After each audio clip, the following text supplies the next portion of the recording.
ទី46កន្លែងទេសចរណ៍ក្នុងប្រទេសកម្ពុជាអំណានចូលសូត្រមេសូត្រខាងក្រោមរួចឆ្លើយនឹងសំណួរមេសូត្របទកគតិកម្ពុជារដ្ឋសម្បូរប្រាកដកន្លែងទេសចរណ៍បុរាណប្រាសាទ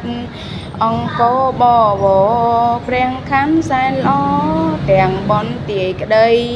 បាពួននាងពាន់បាកងបាយ័ន